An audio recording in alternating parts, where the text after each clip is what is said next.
네, 안녕하세요. 강프로입니다. 이번 영상에서는 두산 로보틱스에 대해서 분석을 하면서 로봇 관련주들 전체적으로 체크를 한번 해보도록 하겠습니다. 자, 두산 로보틱스가 상장을 하면서 로봇 관련주들이 전체적으로 조정을 받았는데 그 중에서 이렌시스는 강세를 계속해서 보이고 있습니다. 물론 고가를 돌파하면서 무언가 새로운 시세를 만든 것은 아직은 아니에요. 그런데 이렌시스나 SPG 같은 종목들이 왜 지금 강세를 더 강하게 보이고 있는 것일까요? 로봇 관련주들의 그런 내용, 그쵸? 그런 내용과 함께 두산 로보틱스가 여기까지 조정이 나왔을 때, 즉 32,000원 정도까지 조정이 나왔을 때 왜 지금 반등이 나오는지에 대한 부분을 제가 디테일한 내용으로 다룰 테니까 영상을 시청하시기에 앞서서 구독과 좋아요 그리고 댓글까지 힘내라고 한 번씩 달아주시면 영상 제작에 큰 힘이 됩니다. 자, 시작하겠습니다. 잘 들으세요. 두산 로보틱스는 상장한 지 얼마 안 됐죠. 근데 일단 올해 들어서 로봇 시장에 대한 규모가 커질 것이라는 전망이 막 들어왔고, 무엇보다 중요한 게 레인보우 로보틱스로 삼성이 투자를 했다는 거죠. 자, 제가 항상 이야기를 드리는 내용 중에 하나가 있어요. 그게 성장 산업에 대한 이해입니다. 성장 산업은 뭐예요? 첫 번째, 정부 정책의 방향이 그쪽 방향으로 가야 된다. 근데 최근에 두산 로보틱스도 그렇고 로봇 관련주들은 협동 로봇입니다. 물론 유진 로봇은 AI를 포함해서 자율주행까지 확산이 되는 쪽을 연구를 하고는 있지만, 이런 부분보다 지금 가장 빨리 상용화 단계를 거쳐서 실생활에 우리가 접하고 있는 건 협동 로봇이에요. 그게 두산 로보틱스가 한국에서는 일단 1등이고 글로벌적으로 봐서도 5등 안에 위치해 있습니다. 근데 그 협동 로봇에 대한 시장 규모가 올해 있죠, 올해. 23년도 아직 안 끝났습니다. 23년도 기준에서 60억 불 규모를 차지하고 있고요. 그리고 2030년 이때까지 180억 규모에 달합니다. 참고로 지금 메모리 반도체 있죠? 메모리 반도체 중에 그래픽 메모리 반도체, 그쵸? 그래픽 메모리 반도체에 대한 수요가 100억 불 정도 되고요. 이 일반적으로 그래픽 메모리 반도체인 이 GDDR 있죠? GDDR 이거 빼고 최근에 각광을 받고 있는 HBM 같은 경우에 어떻게 된다? 120억 불의 시장 규모를 가지고 있습니다. 그러면 생각해보세요. 올해 HBM 관련주들 있죠? 하이닉스를 포함해서, 그쵸? 한미반도체. 이런 종목들이 왜 강세를 보였을까요? 시장 규모가 가파르게 확대가 되기 때문입니다. 자, 주식시장은 항상 이렇게 반영을 합니다. 앞에 좋을 부분을 가격이 먼저 반영해서 주가를 끌어당기는 거예요. 이 부분을 절대로 잊지 말자. 지금 좋아져서 올라가는 게 아니라 앞에 좋아져서 앞으로, 그쵸? 앞에 좋아지는 부분을 지금 가격에 대비해서 보니까, 즉 미래 가치에 대비해서 지금 가격이 싸기 때문에 주식을 싸게 사라고 이야기를 하는 겁니다. 이걸 잘못 이해하잖아요. 자꾸 막 내리는 걸 사요. 그러면서 미래 가치를 반영하는 게 아니라 현재 가지고 있는 자산 대비 주식이 싸네? 그러니까 매수해볼까? 싸니까. 이게 저밸류에이션이다. 이렇게 판단을 하는데 이거 잘못된 겁니다. 이거 아니에요. 그러면 생각해보세요. 기관들이 바본가? 아니죠. 왜 두산 로보틱스의 시가총액이 2조 6천억인가요? 적자 기업인데도 불구하고. 그리고 두산 로보틱스에서는 그렇게 이야기를 했어요. 뭐라 그랬느냐? 내년에는 흑자 전환을 할 예정이다. 그러면 지금 적자라는 소리죠. 그쵸? 확인해보면 간단합니다. 내용 확인할게요. 자, 계속된 적자를 보고 있다. 언제부터 시작했다? 2015년. 그럼 그때부터 근 10년 가까운 시간 동안 한 8년째 적자를 보고 있다는 겁니다. 그런데도 불구하고 시가총액은 얼마다? 2조 6천억. 그쵸? 그러면 주가의 실적은 중요하지만 중요하지 않다는 겁니다. 선후가 있다는 거예요. 근데 실적이 나오기 시작하잖아요. 이미 빠지기 시작합니다. 왜? 주가는 이미 올랐을 테니까. 소문에 사서 뉴스에 팔라는 말 있죠? 이런 부분을 절대 잊지 말자. 근데 아까 전에 말씀드렸다시피 내용 보세요. 두산 로보틱스가 상장한 시가가 대략 59,000원 정도 됩니다. 근데 공모가 한번 확인해 볼게요. 자, 보세요. 공모 확정가 26,000원. 이 내용은 뭐예요? 공모 확정가가 26,000원이라는 건 이 공모가 최상단이라는 소리거든요. 이 두산 로보틱스의 공모가가 밴드를 정해요. 그러면서 수요 예측을 합니다. 이랬을 때 어떻게 되냐면 2만 원에서 26,000원이었을 겁니다. 제 기억상. 그러면 경쟁률이 치열했기 때문에 공모가 최상단으로 갔고, 이때부터는 경쟁률로 나눠서 주식을 배정받는 거예요. 청약한 사람들 별로, 그쵸? 비율에 따라서 내가 얼마를 넣는지에 따라서 몇 주를 받는지 배정이 되는 겁니다. 그러면 이 상황을 보고 우리는 뭘 체크해야 되나요? 뭘? 이렇게 보면 되는 거예요. 26,000원. 그쵸? 공모가를 기준해서 시가 딱 찍으니까 몇 프로예요? 일단 100%가 넘어요. 올라가네? 67,600원이에요. 한 150% 되는 것 같아요. 그쵸? 그러면 어떻게 생각해요? 매도하죠? 그쵸? 아니, 상장되고 나서 그냥 쭉 올랐는데 매도하고 말지. 그쵸? 추가적으로 올라갈 대박을 노린다? 모르겠습니다. 시장이 좋으면 그럴 수도 있는데 그거는 별로 바람직하지 않다. 시장도 좋지 않았고, 그쵸? 분위기가 그렇게 썩 좋은 편이 아니었기 때문에 계속해서 매물이 나왔고, 이 종가에 매도를 했다고 하더라도 공모를 받았으면 이미 100% 정도의 수익이 나왔다는 거예요. 그러면 여기서는 빠지는 게 당연합니다. 근데 어디까지 빠질지 모르잖아요. 그래서 전략을 두 가지로 나누는 거예요. 첫 번째, 공모가를 기준에서 하회했을 때, 아니면 공모가 이상에서 반등이 나왔을 때. 이거 제가 이틀 전에도 이야기를 드렸던 내용인데, 월요일 날 반등이 나왔죠. 이때 제가 확인이라 그랬습니다. 그쵸? 확인은 언제 했어요? 요날. 그쵸? 오늘 뭐 했어요? 돌파. 그럼 오늘 뭐예요? 매수. 뭐가 중요해요? 가격. 얼마에 살래? 그쵸? 아직 늦지 않았다. 오늘 자, 7.9%의 강세가 나왔는데 아직 늦지 않았습니다. 근데 무엇보다도 제가 상장하고 나서 시장 분위기에 영향을 받는다 그랬죠? 그쵸? 이미 상장 프리미엄은 받았습니다. 그리고 이 시가총액은 기존의 로봇주의 대장주인 레인보우 로보틱스를 보더라도 거의 비슷한 시가총액을 형성을 했습니다. 레인보우 로보틱스는 고가 4조 원을 넘나들던 시가총액까지 갔다가 두산 로보틱스가 상장되고 나서 3조 원 이하로 떨어졌습니다. 그렇다는 건 고가까지 기대감을 잔뜩 안고 있다가 급락했다는 거죠. 왜 급락했어요? 아직 이 시가총액을 감당할 수 있는 실적이 없기 때문입니다. 근데 미래 가치를 반영한다 그랬죠. 완전히 급락해서 오르지 않고 급락하고 뭐 그냥 회복을 못하고 이런 상황이 아니라는 겁니다. 기대감에 대한 수치를 정하는 건 계산상 불가능하기 때문에 우리는 어떻게 해야 된다? 시장의 판단을 기다린다. 그래서 공모가를 이탈했을 경우에는 시장을 기준해서 우리가 매수 가격을 잡으면 되고요. 지금은 공모가를 이탈하지 않고 반등이 나왔기 때문에 어떻게 해야 돼요? 오늘부터 매수 구간으로 잡아야 되지만 디테일한 가격 전략이 중요하다는 거고, 항상 이야기를 드리는 단기 보유 전략으로 연결을 시켰을 때 두산 로보틱스뿐만 아니라 내가 다른 종목에서도 수익을 낼 수 있는 수익 모델이 완성이 되는 거예요. 어떤 종목이든 신고가 이후에 선반영 구조를 밟아가기 때문입니다. 근데 두산 로보틱스 같은 경우에는 아직 신고가가 아니죠. 왜? 상장 시에 고가까지 올라가려면 한 더블 가야 됩니다. 근데 생각해 보세요. 로봇주가 이거 하나인가요? 그렇죠? 그러면 두산 로보틱스를 베이스로 해서 우리가 뭘 봐야 돼요? 다른 로봇주들을 체크를 해야 된다. 그리고 나서 가격을 체크하고 보유 전략 이어가면 되는 겁니다. 근데 단기 보유 전략은 어디까지 간다? 2주 안에 내가 매도해도 손해를 보지 않는 가격대를 잡는 겁니다. 그럼 추적 관찰이 필요하겠죠? 즉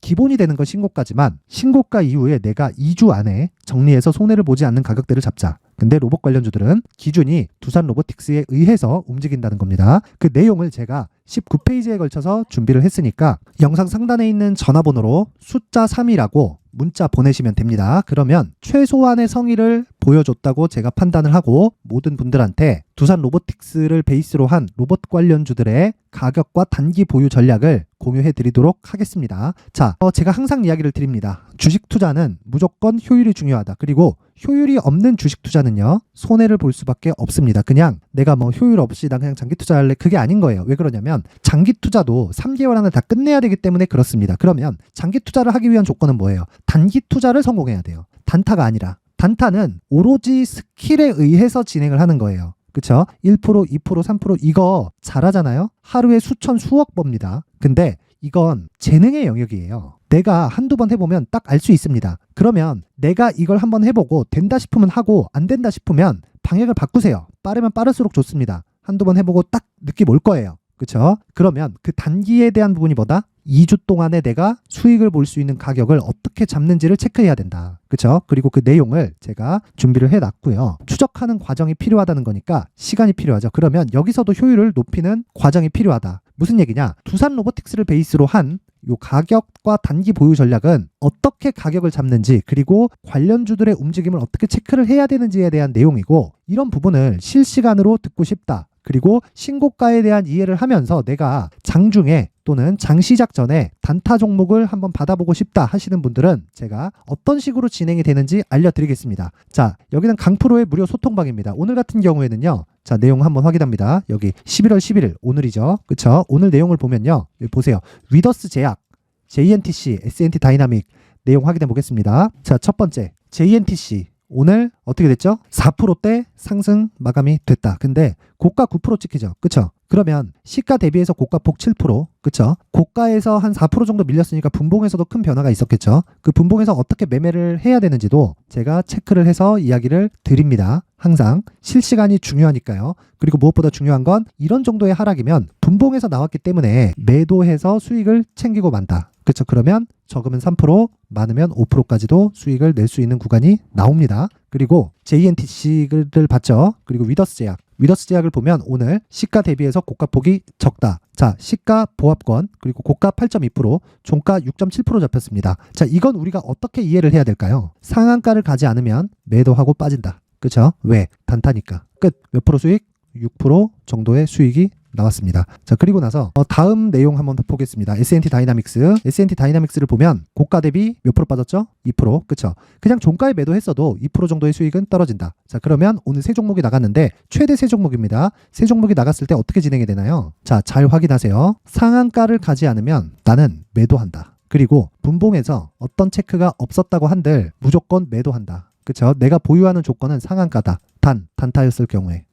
그쵸? 근데 어제 같은 경우에는 상한가에 들어갔습니다. 자, 보시면 10월 31일 8시 49분 아시아나 IDT가 있죠. 자, 이 내용 한번 보겠습니다. 어저께 20%대의 수익이 발생을 했고요. 무엇보다 오늘 같은 경우에는 7% 갭이 발생했습니다. 상한가를 갔다는 건 다음날 갭이 예정되어 있다는 거고, 우리가 생각을 해야 되는 건 언제 매도할지에 대한 부분이에요. 언제 매도했다? 오늘 아시아나 IDT 시가 매도. 그러면 1박 2일 동안 몇 프로 떨어진 겁니까 이거? 30% 가까운 수익이 발생했다. 자, 그 이상 이야기 안 드리겠습니다. 이 모든 것보다 신고가에 대한 부분을 이해했을 때 발생하는 거다. 자, 그리고 무엇보다 우리가 생각해야 되는 건 한 가지 내용이에요. 한 가지 내용. 신고가를 이해했을 때 단타도 가능하고요. 단기 스윙도 가능하고 장타도 가능하지만 이 모든 부분이 3개월 안에 다 끝낼 수 있는 스킬을 길러야 돼요. 강프로의 무료 소통방에서는 제가 스킬을 직접 길러 드립니다. 그리고 관련된 내용은 이렇게 확인해 보시면 되고, 무엇보다 중요한 건 입장 방법입니다. 영상 상단에 있는 전화번호로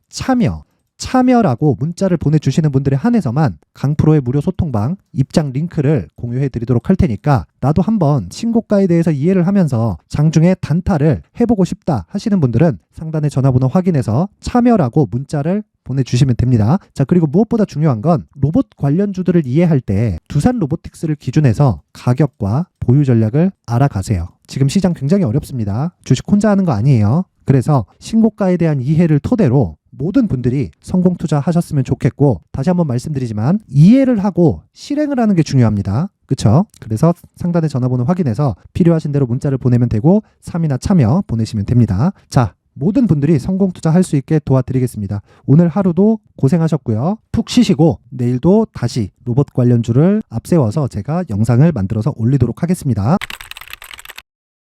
요즘에 시장이 굉장히 좋지 않죠.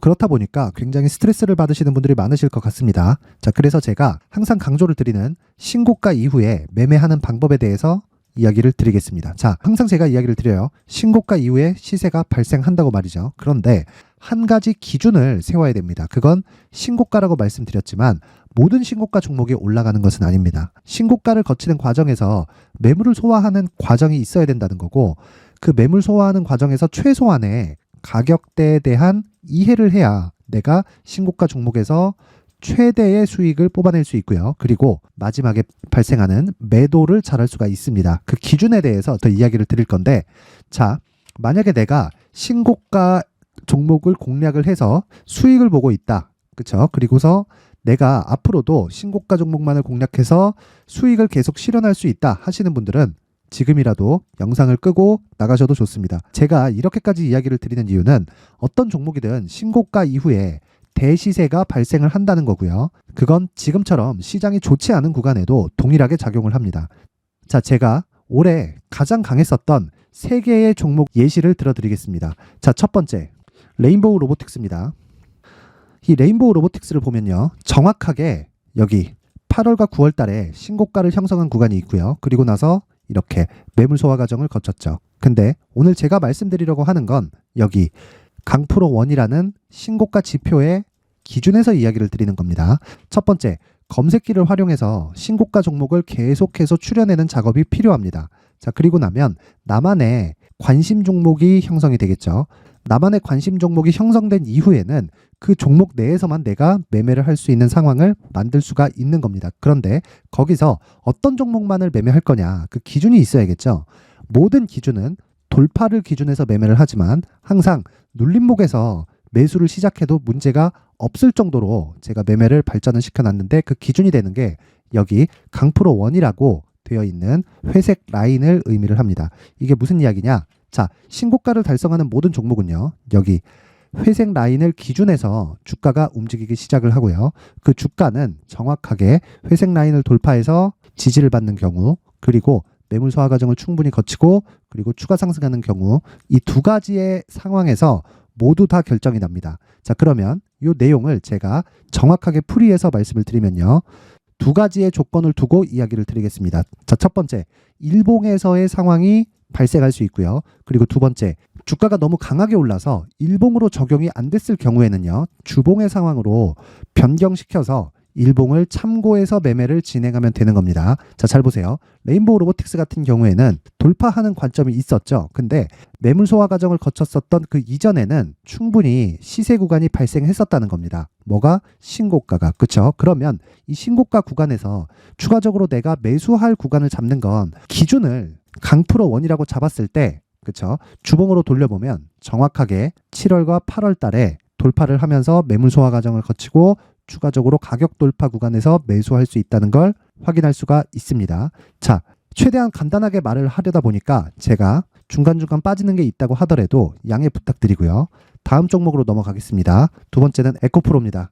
올해 주식시장을 이야기를 하면서 에코프로를 빼놓고 이야기할 수 없겠죠. 정확하게 아까 전에 말씀드렸던 강프로 원 라인을 돌파하면서 다시 신고가 형성을 거쳤고요. 그리고 나서 뭐가 있었죠? 매물 소화 과정을 거치고 정확하게 돌파하는 과정을 거치면서 8배. 그쵸? 그리고 나서 정확하게 지지를 받고 다시 150만 원까지 상승하는 이런 구간이 나오죠. 근데 이 구간은 자, 직전에 신고가 기준에 맞춰서 시세가 진행이 되는 겁니다. 이걸 주봉으로 돌려보더라도 정확하게 돌파하는 과정에서 추가적으로 시세가 나오는 걸 확인할 수가 있습니다. 그런데 이 고가 구간을 굳이 내가 먹으려고 하지 않아도 되는 겁니다. 기준은 신고가라는 거예요. 그렇죠? 그리고 한 가지 더 하겠습니다.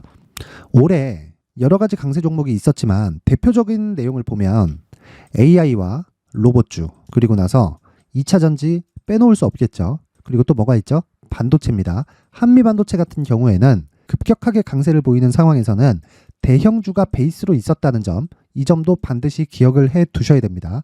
내용 한번 확인해 보겠습니다. 한미 반도체를 보면 자, 정확하게 주봉상에서 신고가를 형성하고 나서 여기 강프로 원 라인을 돌파한 움직임을 우리는 확인해 볼 수가 있죠. 그렇죠? 그리고 나서 정확하게 매물 소화 과정을 받고 추가적으로 가격 돌파가 나왔을 때 시세를 강하게 발생시키는 것을 볼 수 있는데, 이런 부분을 일봉으로 돌려보더라도요. 정확하게 3월 달에 그렇죠? 신고가를 달성했고요. 매물 소화 과정을 거치면서 여기 강프로 원 라인을 돌파하면서 추가적으로 시세를 발생시키고 정확하게 지지를 받고 상승하는 이런 구간이 만들어집니다. 제가 이야기를 드리고자 하는 건 강프로 원 라인이 중요하다, 이것보다 신고가에 대한 이해가 필요하지만 가이드를 세워드리기 위함입니다. 이 가이드를 이해하고 실전에 적용시킬 수 있었을 때 앞서 말씀드렸었던 레인보우 로보틱스, 그리고 에코프로, 그리고 한미 반도체까지 어떤 종목이든 내가 신고가 구간에 들어가는 종목들은 모두 매매를 할 수 있게 되겠죠. 앞으로도 동일하게 작용할 수 있습니다. 자, 지금까지 말씀드린 신고가에 대한 내용은 앞으로도 동일하게 반영이 될 수밖에 없는 구조를 갖추고 있습니다. 그게 주식시장이기 때문에 그렇습니다. 생각해 보세요. 신고가를 거치지 않고 강세를 보이는 종목은 없습니다. 에코프로도 마찬가지고요. 레인보우 로보틱스도 마찬가지입니다. 당연히 올 한 해 강세를 보였었던 어떤 종목도 신고가를 거치지 않고 강세를 보이는 종목은 없겠죠. 자, 그래서 나도 이 신고가에 대한 지표를 받아가서 앞으로 정말 크게 수익 볼 수 있는 매매를 해보고 싶다 하시는 분들이 계시다면 상단에 제 전화번호로 신고가라고 문자를 보내주시는 분들에 한해서만 제가 앞으로 계속해서 활용할 수 있는 강프로원이라는 신고가 지표와 그리고 신고가 종목을 출연할 수 있는 검색기를 함께 공유를 해드리도록 할 테니까 요번에 이 지표를 반드시 좀 받아가서 앞으로 큰 수익을 볼 수 있는 매매를 꼭 진행해 보셨으면 좋겠습니다.